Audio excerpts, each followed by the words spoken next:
Hi, this is Robert Dugoni, author of the Tracy Crosswhite series, and you are listening to the Unfreaking Believable podcast.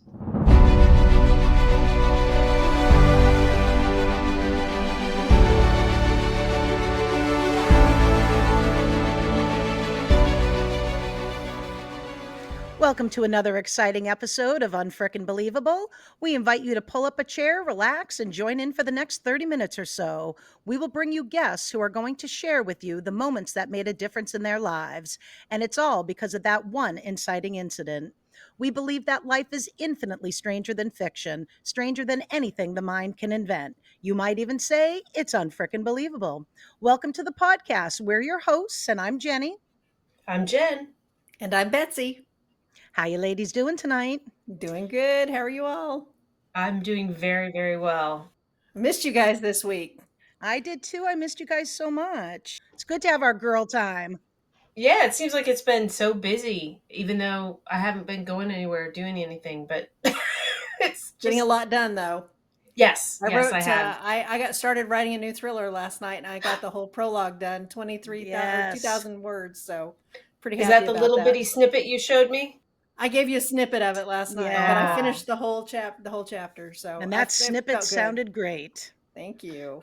Yeah, I didn't get any writing done today, but I did do a lot of marketing today. So Well, that's good. Yeah. so Gotta it do has that. to be done. Has to be done. I got a Alright. lot of editing done today because my manuscript will be out by this Sunday into 2 agents and 2 publishers' hands. And I'm so Awesome. excited. That's fantastic. Yay. All right. Are we ready to get this show on the road? I most definitely am, and I have a marvelous word of the day for you today. Let's hear it. So, Let's hear how be honest, have you guys both done the Irish goodbye? Have you done the Irish goodbye? No. I think I know the Irish goodbye. Okay, so the Irish goodbye, which I didn't know about until Uh-huh. recently. My husband goes to a lot of business dinners, and he told me what the Right. Irish goodbye was. That's basically where you're at a big gathering and you just kind of leave. You don't tell anybody you're leaving. You just sort of Oh yeah, I've go done to the that. bathroom and you never I've done come it. back. I've So done there's it. actually a name for that besides the What? Irish goodbye, which is my new favorite thing in the whole world. And so the verb for that is to absquatulate. Absquatulate. Sounds like something with Bigfoot. Either that or it sounds like you ate something you shouldn't have and then you had to absquatulate later. I don't know, but it's like so anyway, that is the Absquatulate. verb Absquatulate. for the Irish goodbye. That is one I can definitely use. Definitely. Wow. I call that an introverted goodbye, where you Mhm. just disappear. But Yep. being Mhm. Irish, I'm probably going to use that one now. Say it again. Absquatulate. Squatulate. I'm writing that down. Hold on. Absquatulate. Right on. We ready for my fun facts? Oh, Please. all right. I got 2 fun facts for us today. And the first one is walking the plank. And this one might actually bum some people out because Mhm. pirates didn't really make people walk the plank. Although What? walking the plank, yeah, it's common in contemporary pirate lore, but most pirates just killed people straight away or they'd maroon them on a desert island. And when they did torture prisoners, it was usually through keel hauling. And this I've is an heard of extra that. part of yeah, a little extra fun fact on this one today because keel hauling is plunging the prisoner repeatedly off one side of the ship and hoisting them up on the other after they've passed under the keel. Ouch. Yes, that's gotta hurt. Do not All put me right. down for that. Just I No. have seen them take in movies and TV and books where they actually will take the pirate after they've been convicted by a lawful trial, vigilantes, Yeah. and they will stake them into the harbor until high tide comes in, and they leave them until the alligators and the crabs are done with them. Ugh. Yeah, ew. yeah, Wow. creepy. That's nasty. Woo. Yeah. Well, my second fun fact for today is stealing your thunder, and we've all heard this one. And this idiom comes from the early 1600s when dramatist John Dennis invented a way to simulate the sound of thunder for his unsuccessful play Apius and Virginia. Later, he discovered it being used in the play Macbeth. So, can you imagine how that conversation went? You stole my thunder. All I hear is thunderstruck. I'm sorry, I just went there. Just ACDC right out of Totally here. did. Totally did. That's all right. It's Right. understandable. All right, we ready to get going on this? Yeah, let's do this. I'm excited. You guys have met our guest. I only met our guest about 2 minutes ago. So I'm super excited. Let's do it. All right, let's do this. So, this week is my pick. So, I get to introduce our guest. And this week we have Robert Dugoni, the critically acclaimed New York Times, Wall Street Journal, Washington Post, and Amazon best-selling author of the Tracy Crosswhite series. Robert is also the author of the David Sloan legal thriller series, the Charles Jenkins espionage series, and the Kira Dugan legal thriller series. Robert also has several standalone books, including a couple of our favorites, The Extraordinary Life of Sam Hell and The World Played Chess. Robert, welcome to the show. Thank you. Thank you for having me. Thrilled to Can have I you. say that I go to Ireland every year and I golf for a week, and I guarantee you I am going to use obsquatulate at some point on this next trip. Right on. Yeah, you just have to remember it. And I'll remember it because of what Betsy said about Bigfoot. Obsquatulate. Yeah. Squatulate. That's how you can remember it. Maybe he originated it. Did you ever Well, think about that? he is kind of hard to find, so Yep, maybe he absquatulated. that's right. So welcome to the show, Robert. We're thrilled to have you. We met you at WriterCon a couple years ago. You were the keynote speaker. We got to do a book signing together, and I had not read any of your books at the time, but I can tell you now, I have finished the entire Tracy Crosswhite legal thriller series, and I want to know what's next for Tracy. I am writing Tracy number 11 as we speak. I heard you say that you wrote the whole prologue the other night. I wrote a scene that just got me over a big hump just yesterday. And, sometimes the best thing you can do is just sit your butt in a chair and just write the damn scene, even if you don't think it's any good. And then all of a sudden you go, well, it's not as bad as I thought, and I can now move forward. So I'm at a good place where I can now write pretty much to the end. And that's going to be a really interesting story. Tracy's going to go back to her roots, which is single action shooting. And I think I have a good idea. I like my idea a lot, so I'm anxious to see how it all plays out. Yeah. So tell us a little bit about what your writing process is. How long does it typically take you to write a book? Do you have a timeline? Are you a plotter, a pantser? How do you do it? I'm actually very fast. I don't outline. I used to outline in the beginning, but I found that within about a day I was off the outline and I was on, and I came to realize that I'm not an outliner. That I have an idea, and I need if I want the characters to speak to me, then I need to just let them tell me their story. And so that's really my philosophy, is to just let them tell me my story, their story. So the other thing is I treat writing like a job. It's a career. It's what I do for a living. And I'm at my desk every day if I'm not traveling. I have a lot of things on my plate. I just got through doing the audible narration of A Killing on the Hill, which will be out April 9th.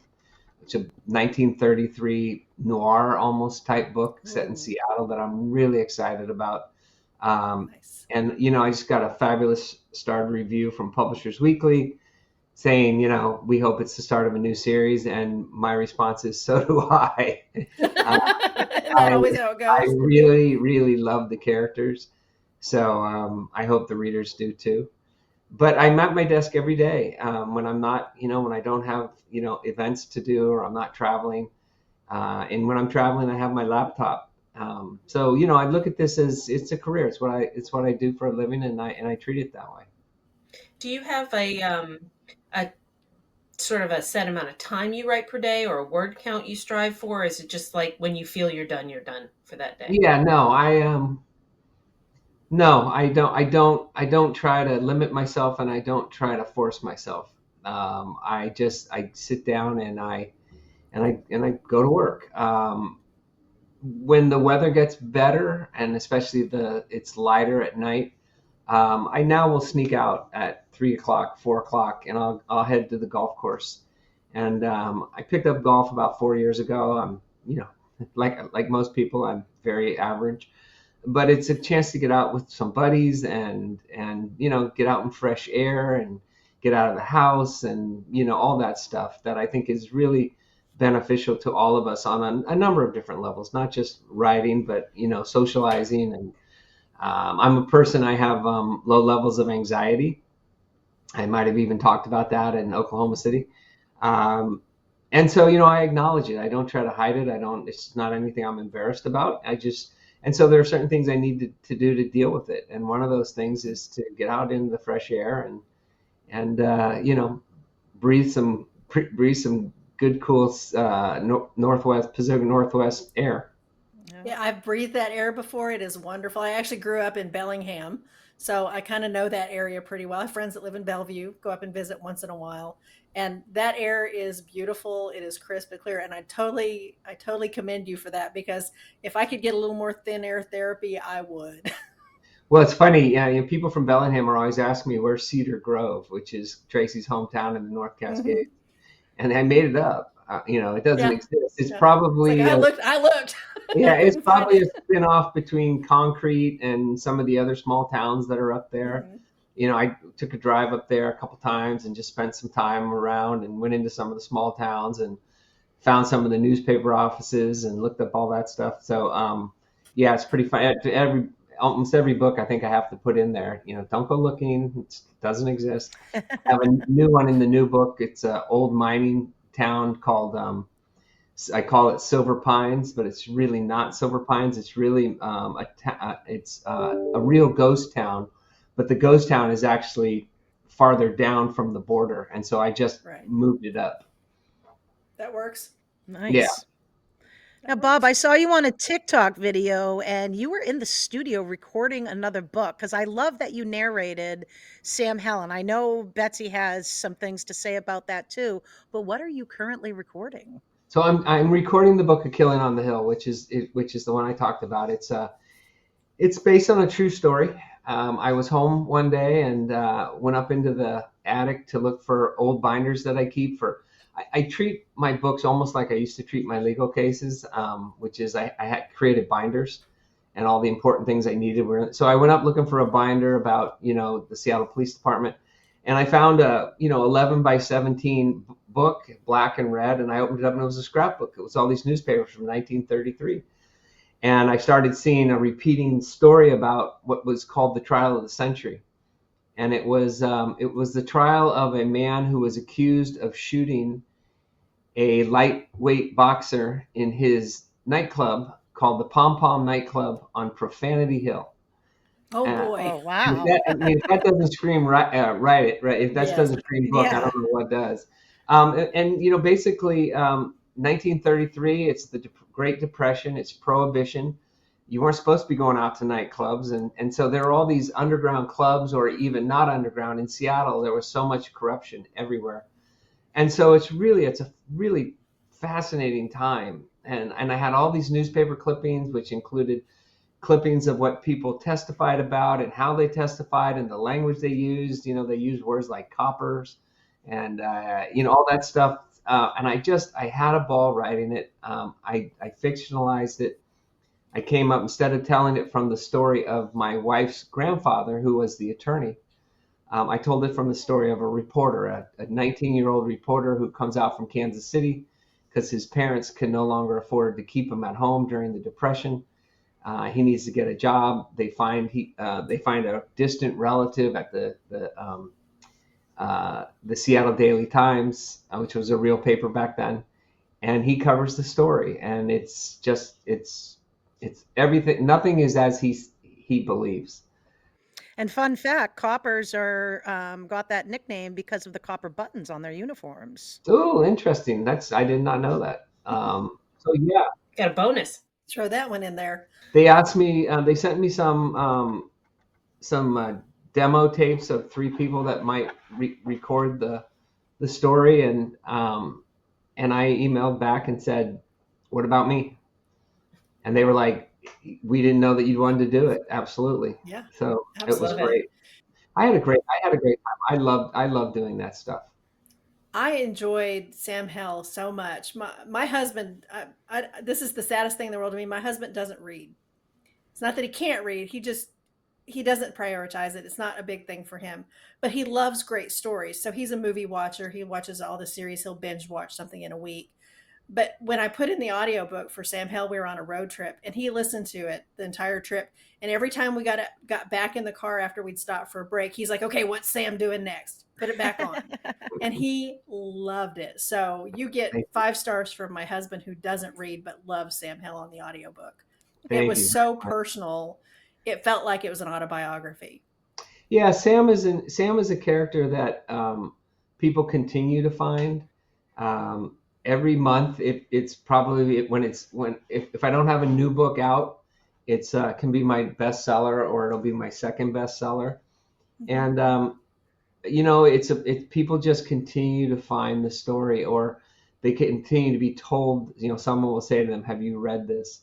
I've done a tremendous number of book groups. I probably have done 100 book groups with Zoom and everything. It makes it so much easier. And so I got one tonight right after I get off the show here. I'll be doing another book club for Sam Hell. Fantastic.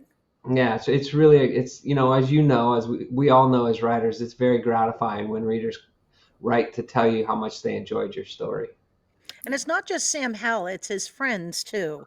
His best friend, who I'm pretty sure I remember is dyslexic, because I am.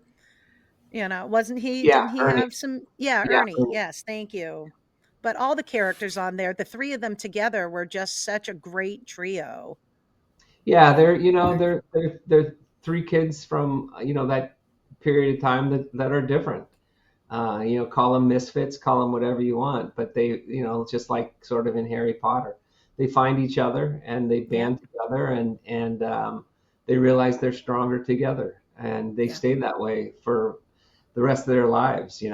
People ask me all the time if I had a Mickey in my life, and I say no, but I wish I did, because Yeah. I think if I had had a young woman in my life at that time when I was going through those years, I think I would have had a better relationship, with women. I went to an all boys high school, and you can imagine, what that was like.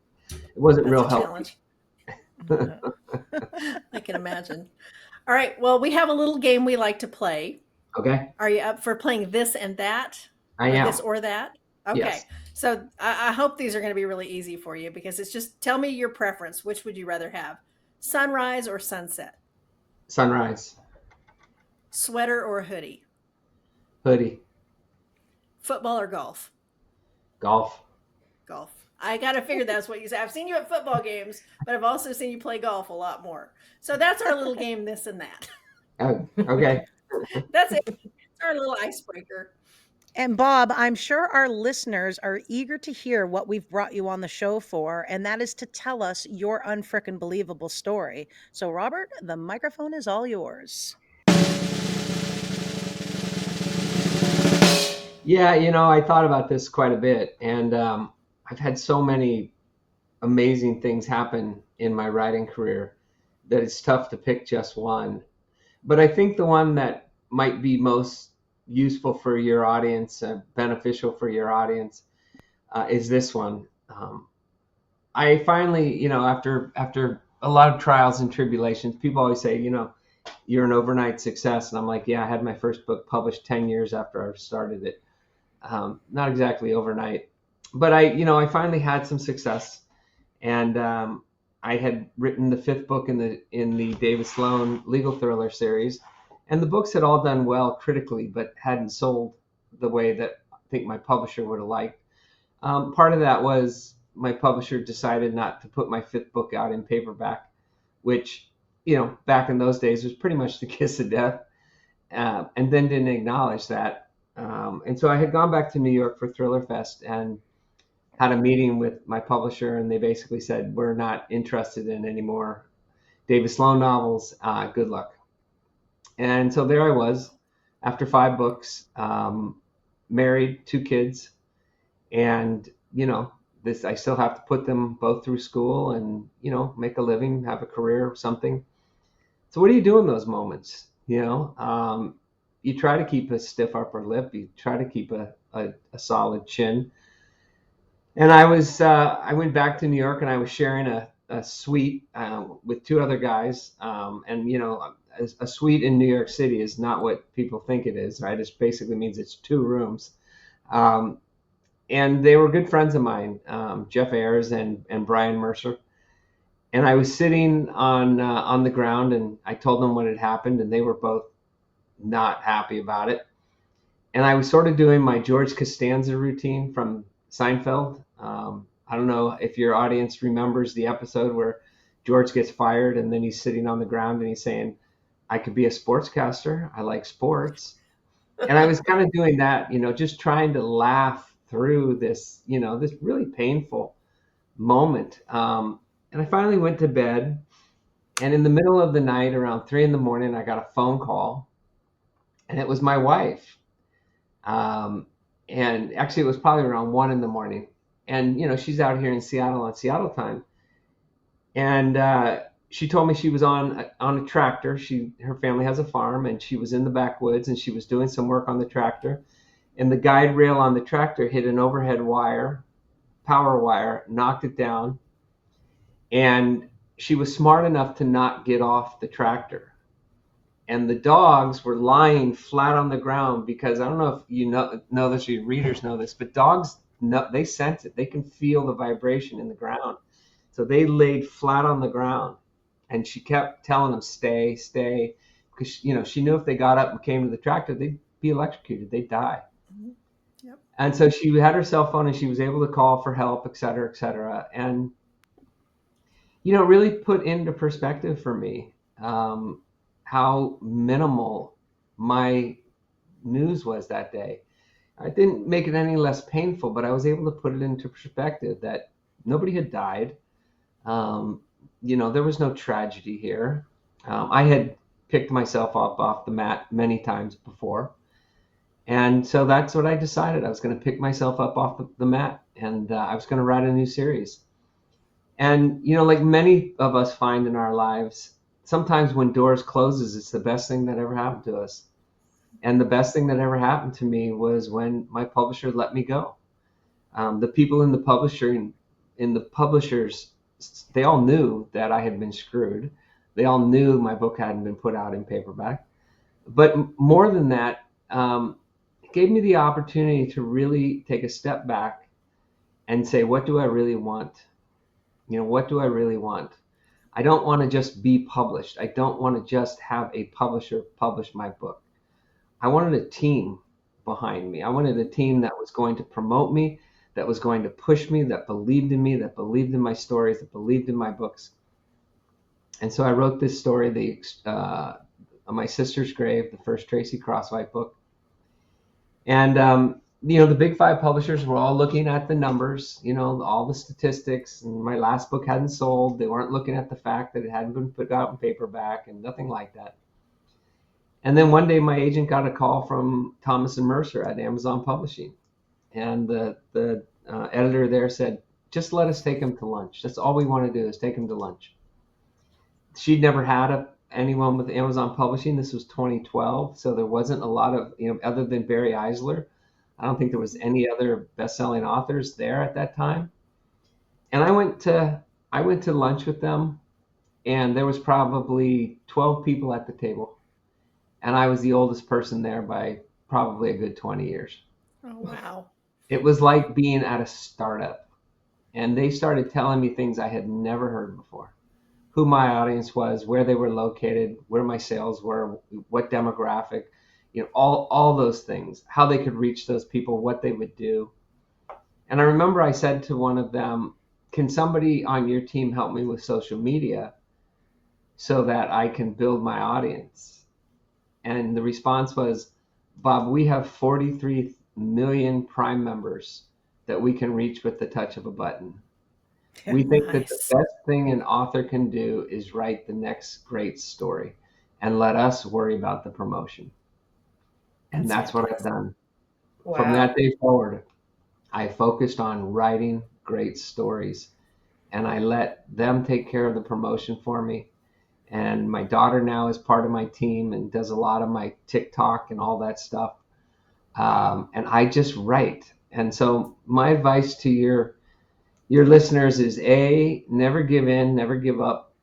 And B, don't worry about all the other stuff. Just write a great story. That's the most important thing. Boy, I needed to hear that today. Yeah, you hit the lottery on that one, because I think that's something that every author dreams of, is just having somebody that can handle all this other stuff, so that you can just sit down, put your rear end in the seat, put your hands on the keyboard, and go to town. That's fantastic. Yeah, I mean, novels are about great characters. They're about ordinary people doing extraordinary things. They're about ordinary people in extraordinary circumstances. And that's why we pick up novels. That's why we pick up, television series and television shows. We don't want to read about ordinary people doing ordinary things. We're ordinary people doing ordinary things, and we're boring. And I like my life that way. Don't get me wrong. I tell Yeah, people all the time. exactly. They say to me, I get off a plane and they say, "How was your plane ride?" And I said, "Boring, just the way I like it. Mhm. I don't want Yeah. But they don't want that when they're reading. And so the goal is always to write a book about someone they can identify with, and then put them in an extraordinary circumstance and let them react, and give them somebody to cheer for, somebody to root for. And what an amazing story too, that with your publisher, being all done with you with that first series, it gave birth to the Tracy Crosswhite series. And if I'm not mistaken, book 1 has sold over 1 million copies. Yeah, I think we're getting close to 2 million on that first book. Wow. I think That's the series, amazing. yeah, I think the series has sold 10 million copies. Wow. So Unfreaking believable. That is unfreaking believable. it's beyond my comprehension, to be honest. I'll be honest. I am incredibly grateful, and I am incredibly grounded, and I realize that I'm incredibly blessed. Despite that, I still will hit a crappy golf shot and swear and cuss and call myself an idiot. Doesn't everybody? Yeah, but I do realize how really fortunate and blessed I am, and I try to never lose sight of that. I love it when the entire universe is conspiring to help you succeed, and it sounds like that's what happened for you. Yeah, I don't know if I deserve it. That's how I feel sometimes. You know what I mean? That's the beautiful And I part of often it, though, think- is it doesn't matter. You got it. yeah, and I often think I should be doing more than I do. Mhm. But again, I want to go back to what I said, that basic premise, which is my job is to write great novels. That's my job. I get asked all the time when my books get optioned, do you want to write the screenplay? And I always answer, no, it's not what I do. I'm not a screenwriter. I'm a novelist. And that's where my focus is. My focus is on writing a great novel. Now, I will take time out and go do the audiobook, because I'm also have a massive ego. And I used to do theater. And when somebody says, you get to play the part of everyone, And you do it so well. I'm sold. I'm like, I'm in. I'm doing that, So I enjoy it. You're speaking to my heart right now, because I've been having a conversation earlier with Jenny about whether or not I'm going to record an audiobook for one of the things that I put out wide today. And you're speaking my language. You're motivating me. So, Well, here's one thing that I learned from Chris Humphreys. I don't know if you know Chris, but Chris is a former London stage actor, and he's always at the Surrey International Writers Conference, and he's a friend of mine. And Chris said to me one time, whether you get up to speak at a conference or whether you're doing your audiobooks, it's a performance. mhm. And don't be afraid to perform.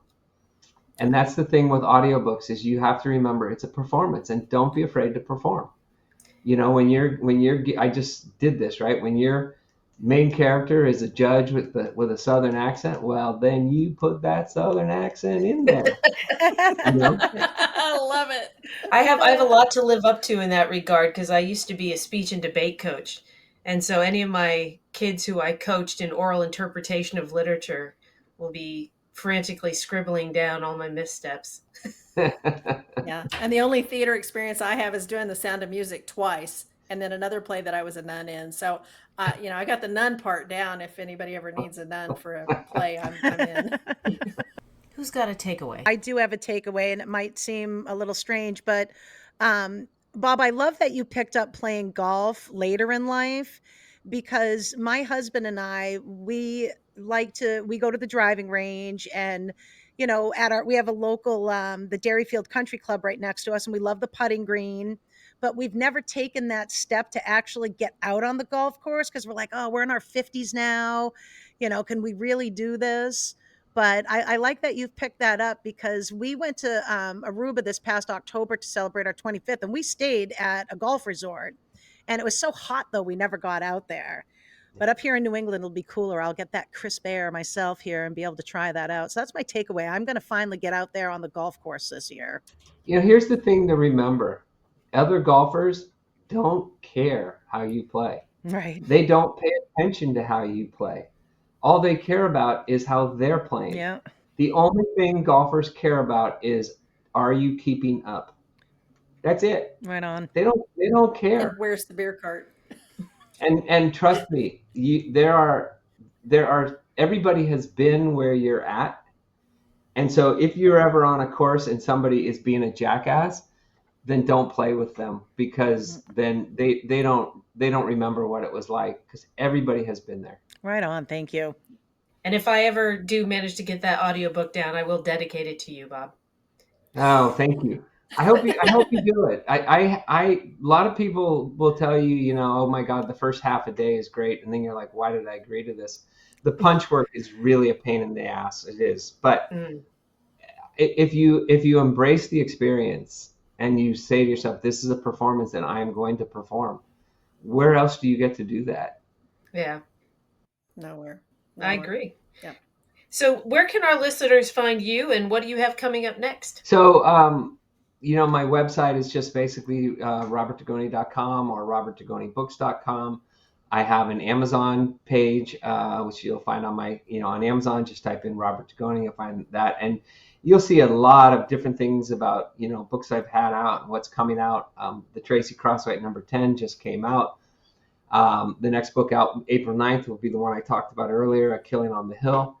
That will be followed by another 1947 historical based on a true story, never been before told, about Japanese hell ships, and a young man and a young woman's really journey through the war and adulthood. It's a really great story, and I can say that because I didn't make it up. I was brought in by two guys that are just incredible researchers to write the story, put the story together. So I wrote it with them. It's the only time I've ever done that. It was a great experience.